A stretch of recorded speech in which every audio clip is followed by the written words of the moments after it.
Ever feel like you're playing a never-ending game of Tetris with your belongings in your small space?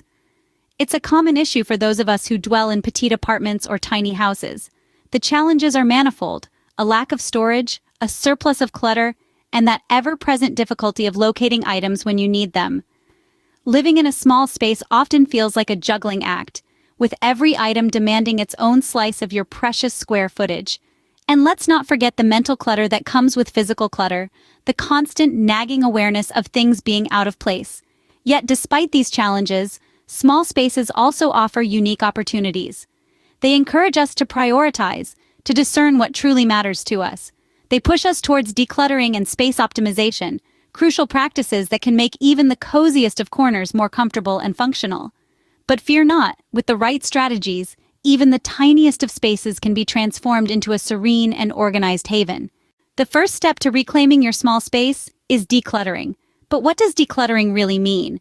It's all about removing unnecessary items from an overcrowded space, helping you breathe easier and live better.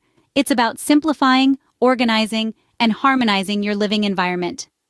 Let's get started with some practical tips. One golden rule of decluttering is starting small. It's easy to feel overwhelmed when you look at your entire living space, so focus on one area at a time.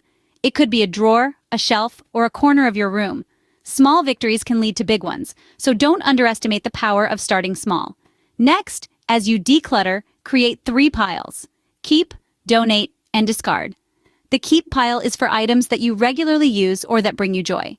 Be realistic here. If you haven't used an item in the past year, it's time to reconsider its place in your life.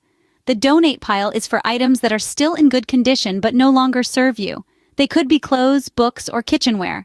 These items could find a new life in someone else's home, so consider donating them to a local charity or thrift store. The discard pile is for items that are broken, worn out, or simply not usable anymore. Don't hold on to them out of guilt or sentimentality. It's okay to let them go. They've served their purpose, and it's time for them to leave your space. Remember to be ruthless. The goal of decluttering is to keep only the items that are necessary or bring joy. It's not about creating a perfectly minimalist space, but about creating a space that works for you, a space that feels good to be in. And finally, don't forget that decluttering isn't a one-time event, but rather an ongoing process. Life moves, things change, and so do our needs and wants. Regularly reassess and declutter to prevent the accumulation of unnecessary items. Remember, decluttering isn't a one-time event, but rather an ongoing process. Regularly reassess and declutter to prevent the accumulation of unnecessary items. Now that you've decluttered, let's focus on optimizing your space. One of the first steps in maximizing your space is to look up, not out. Vertical space is often overlooked, but can be your best friend when living in tight quarters. From floating shelves to wall-mounted racks, there's a myriad of options that can help free up floor space while keeping your essentials within reach. Next, consider investing in multi-purpose furniture. A coffee table with storage underneath, a sofa that doubles as a bed, or a desk that can also serve as a dining table. These are all fantastic examples of how one piece of furniture can fulfill multiple needs, giving you more bang for your buck and freeing up valuable space.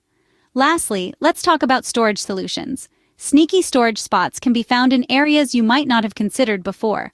Underbed storage is a great place to stash out-of-season clothing or extra linens. Hanging racks on the back of doors can house everything from shoes to accessories, while over-the-door organizers are perfect for keeping smaller items in sight and at hand. Remember, space optimization isn't about cramming as much as possible into your space. It's about carefully selecting items that serve multiple purposes and using clever storage solutions to keep your space tidy and functional.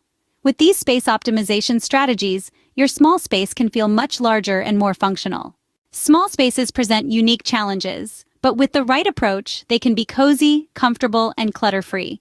We've discussed the significance of decluttering, explored practical strategies to help you declutter, and shared tips to optimize your space. From understanding what truly matters to you, to maximizing every nook and cranny, these strategies are your guide to a more organized, minimalist lifestyle. Armed with these strategies, you're well on your way to transforming your small space into an organized and functional sanctuary.